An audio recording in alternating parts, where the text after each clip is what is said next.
and we are going to go ahead and get started. So my name is Miss Samantha, and I work for Epic. Every person influences children.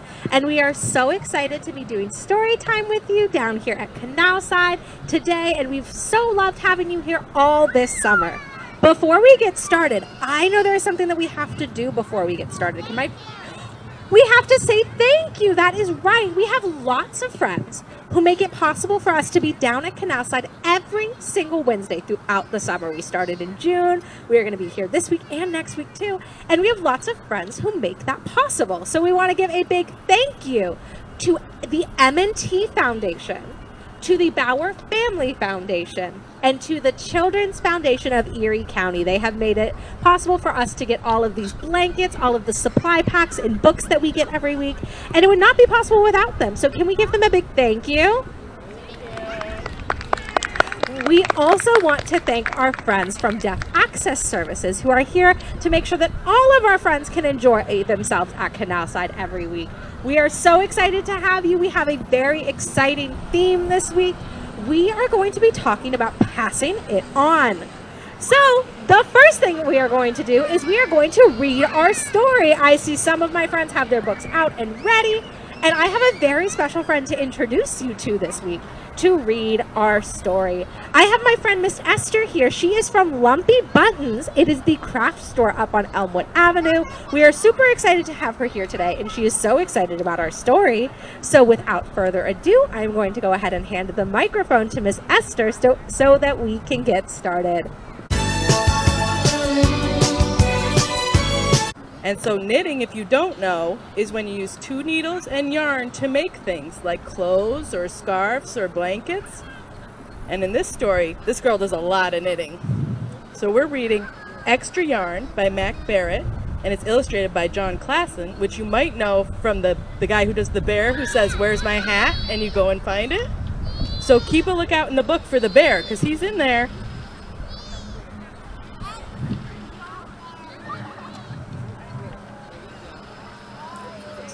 On a cold afternoon in a cold little town, where everywhere you looked was either the white of snow or the black of soot from chimneys, Annabelle found a box filled with yarn of every color. She went home and knit herself a sweater, and when Annabelle was done, she had some extra yarn. So she knit a sweater for Mars too. But there was a little extra yarn. And she's even using it as a leash. You could tell that she has a bunch of extra yarn. And when Annabelle and Mars went for a walk, Nate pointed and laughed and said, "You two look ridiculous." "You're just jealous," said Annabelle. "No, I'm not," said Nate. He's pointing. He's got his little doggy there too. But it turned out he was. So she made him a sweater, and she made his puppy dog a sweater too.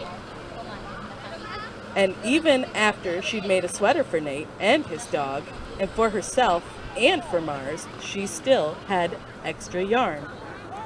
You can see she's wrapping it all through the trees because she has lots and lots of yarn. At school, Annabelle's classmates could not stop talking about her sweater. "Quiet," said Mr. Norman. "Quiet, everyone. Annabelle, that sweater of yours is a terrible distraction. I cannot teach with everyone turning around to look at you." "Then I'll knit one for everyone," Annabelle said, "so they won't have to turn around." "Impossible," said Mr. Norman. "You can't." But it turned out she could, and she did. She's got one for all of her classmates, even for Mr. Norman. And when she was done, Annabelle still had extra yarn. So she knit sweaters for her mom and her dad, and for Mr. Pendleton, and for Mrs. Pendleton, and for Dr. Palmer, and for little Louis. She made sweaters for everyone except Mr. Crabtree, who never wore sweaters, or even long pants, and who would stand in shorts with snow up to his knees. "No sweater for me, thanks," said Mr. Crabtree. So she made Mr. Crabtree a hat, and Annabelle still had extra yarn. She made sweaters for all of the dogs and all of the cats and for the other animals too. Even the bear, there he is. And soon people thought Annabelle will run out of yarn.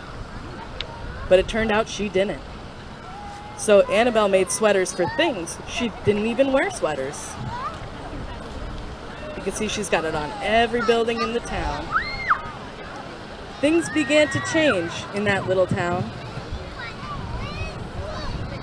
News spread of this remarkable girl who never ran out of yarn, and people came to visit from around the world to see all the sweaters and to shake Annabelle's hand. One day, an archduke who was very fond of clothes sailed across the sea and demanded to see Annabelle. "Little girl," said the archduke, "I would like to buy that miraculous box of yarn, and I am willing to offer you $1 million. "No, thank you," said Annabelle, who was knitting a sweater for a pickup truck. The archduke's mustache twitched. $2 million. Annabelle shook her head. "No, thanks." $10 million, shouted the archduke. "Take it or leave it." "Leave it," said Annabelle. "I will not sell the yarn." And she didn't. So that night, the archduke hired 3 robbers to break into Annabelle's house, and they stole the box and took it to the archduke, who set off across the snow and sailed over the sea back to his castle. The archduke put on his favorite song and sat in his very best chair. Then he took out the box and he lifted the lid and he looked inside. What do you think he found? It's empty. There's no yarn at all. His mustache quivered. It shivered. It trembled. The archduke hurled the box out the window and shouted, "Little girl, I curse you with my family's curse. You will never be happy again." But, see, it's floating on an ice. It's going back and back. And she found it. And with Mars, her little dog, it's back at the town. It turned out she was. The end.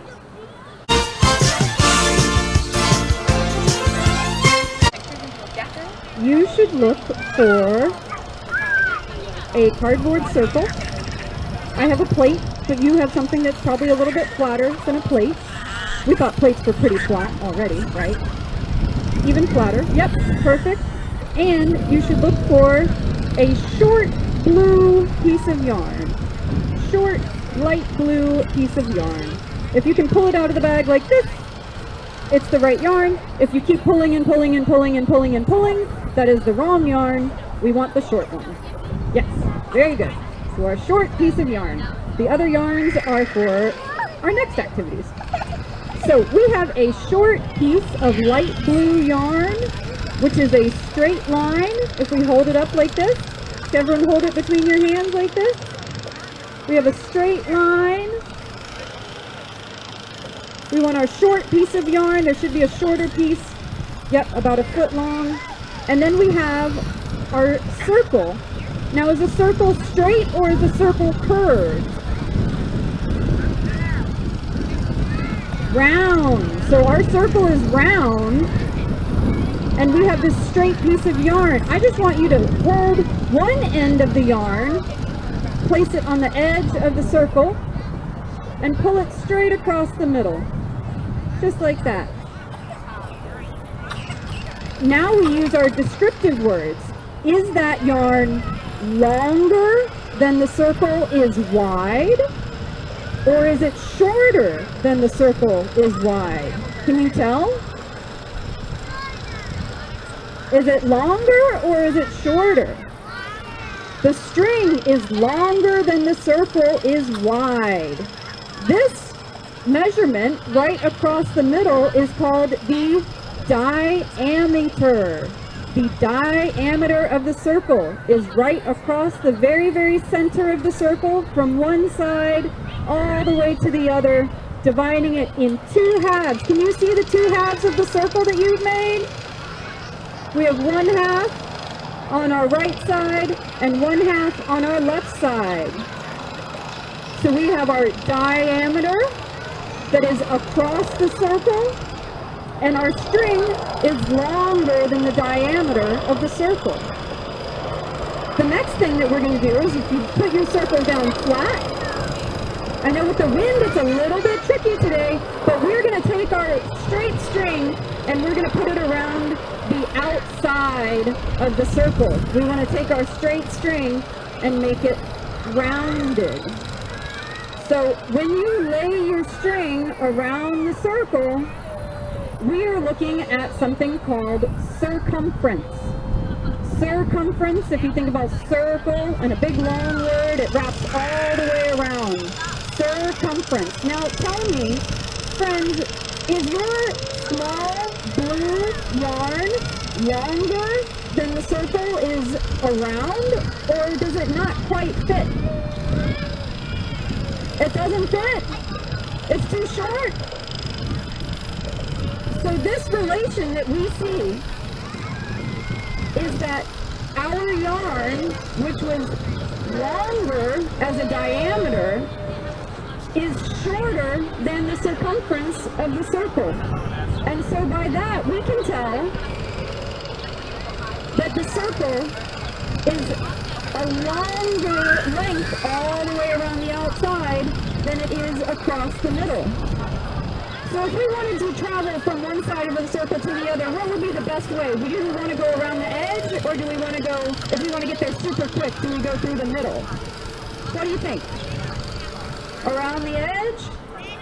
Through the middle, yeah! This is our shortest distance from one side of the circle to the other. That is our diameter. And so families at home, you can test out the diameter and the circumference of other items that you have.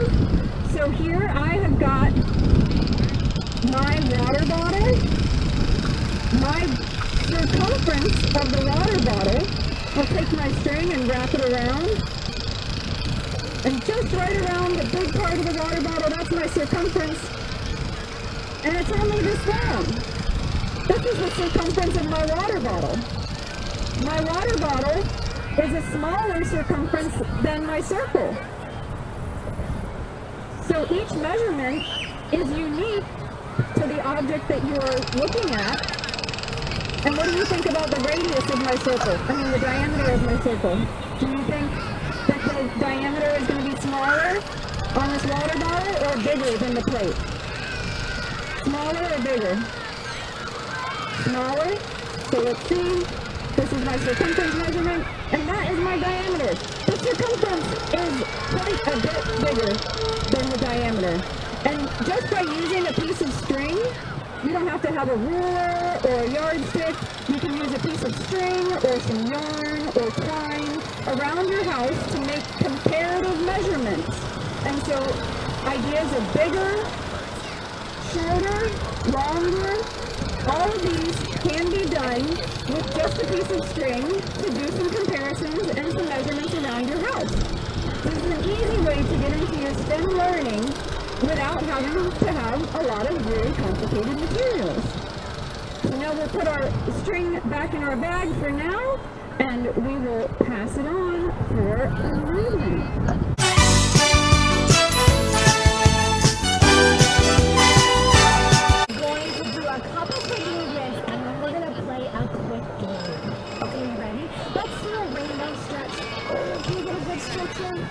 Things out. Good stretch. Let's try the other side. Oh, good stretch. Can you touch your toes? Can you touch your toes today? Good. Toe touching. Now, can you run in place for 5 seconds? Are you ready? 5, 4, 3, 2, and 1. I'm going to have now, you can stay standing because you're going to come up here. I'm going to have my friend, Miss Gabrielle, be my helper. Today's lesson is all about passing it on. So we're going to play a game called Hula Hoop Pass. And you don't have to touch your neighbor. Do you see how we're not touching? Our arms are near each other, but we're not touching. Here's the object of Hula Hoop Pass. Are you ready? You're going to work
Does anybody else want to join? Come on up. Come on up.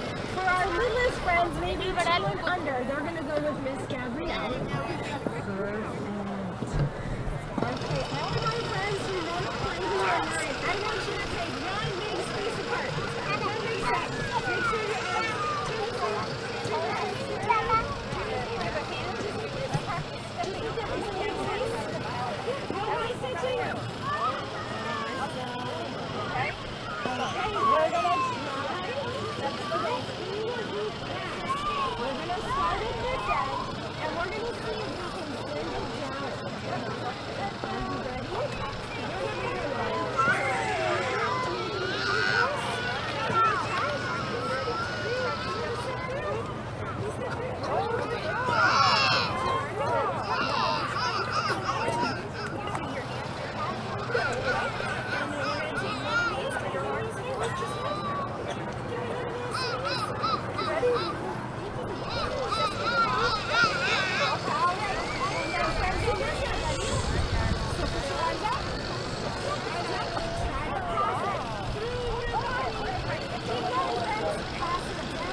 We're gonna keep an eye on our friend in the pink glasses. She got stung. It's the first time she's been stung, so we're just making sure she's not pink glasses and the blue and purple. Gotcha. That's why he's out. Okay, this is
That's all right. I can use this one. It's fine.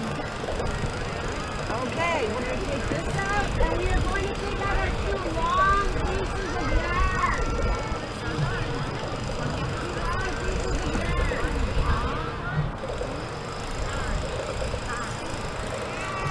Everybody get out? And we're going to use our motor skills this morning, our hands. And we're going to take our yarn, and you can weave it in and out.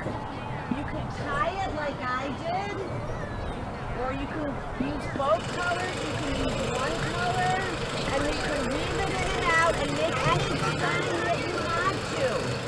Just put it through the hole and pull it out and start making a pattern.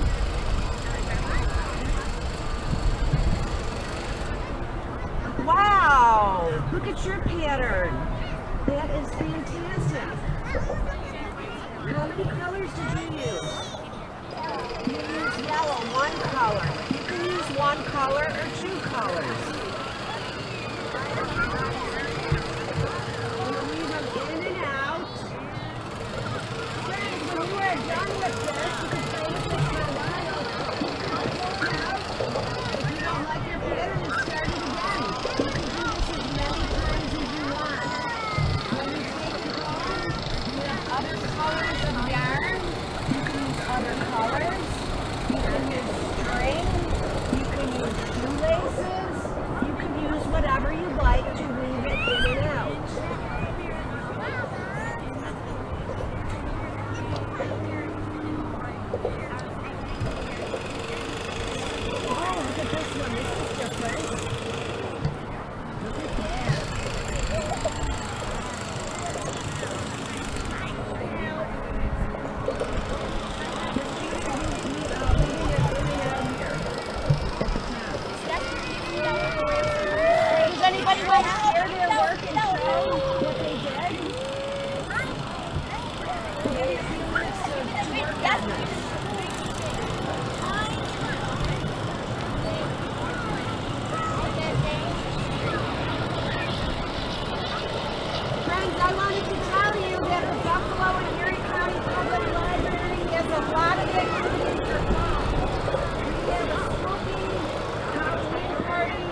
stay and play once a month. We're having homework help this fall on Saturdays for 2 hours. You could sign up for homework help. Children's Book Week, Hispanic Week, and the Buffalo Baby and Toddler Expo is presented by Epic on Saturday, October 1st. All these events at the library, if you want to come up afterwards and take one of these flyers, I'd be more than happy to give you one to take home for our activities in the fall.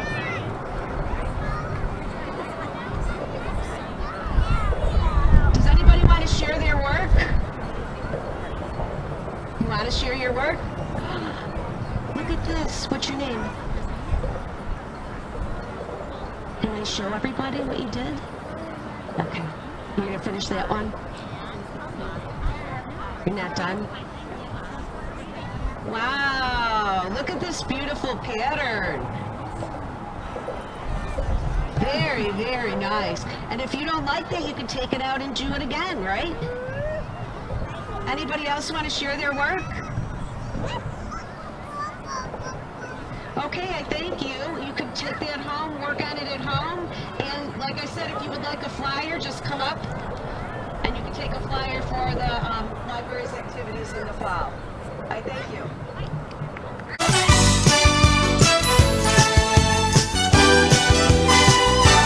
Remember in our story, our friend helped out her community. What did she make? Does anyone remember from our story? What did our friend make? What did she make? She made sweaters. She did lots of fun things to help. Now, we might not be able to knit a sweater for our community, but we can do other things. We're going to go through some movements of things that you can do in our community right here in Buffalo. Here's one. Have you ever been out in public and you see some recycling on the ground? What should we do if we see recycling? What should we do? You should pick it up. Can you bend over and pretend to pick up some recycling? Let's pick up some recycling. You would find a bin and you'd pick it up. Go ahead, pick it up one more time. Pick up that recycling. Awesome job. And you know what's really important if we pick up trash or recycling? We always want to clean our hands, right friends? So we'll clean our hands after we do that. Here's another one. Who's been to the grocery store? Who's gone to the grocery store with their grown-ups? Have you guys all been? Do you ever notice that there's a cart in the parking lot that's not in its right place? Can you help put back a pretend parking lot or a cart in a parking lot? Can you pretend like this? Can you push a cart? Let's push a cart. I have a real pretend cart. We're gonna put it back. Find that parking spot. Where should it go, friends? Find a parking spot. I'm gonna park it right over here. Oh, good job putting those back. You can go back to your seat. Let's try another one. Now, one way to show kindness is to give a good morning to your neighbor and shake their hand. Can you find someone in your family or your group to shake his hand and say, good morning, friends? Can you say good morning?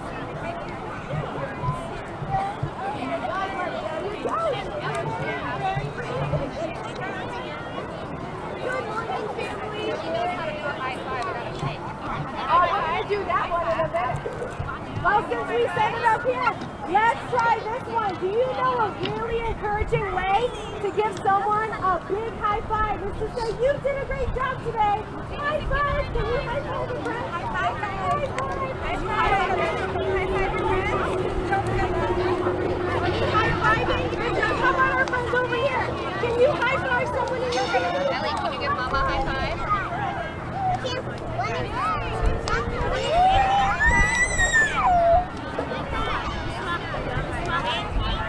All right, friends, 2 more.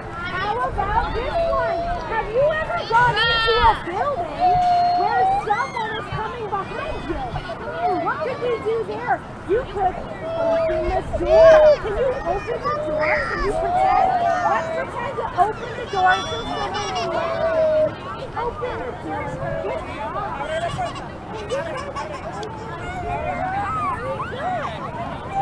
How about our friends over here? Did you practice opening the door? Yeah! That's a very good one.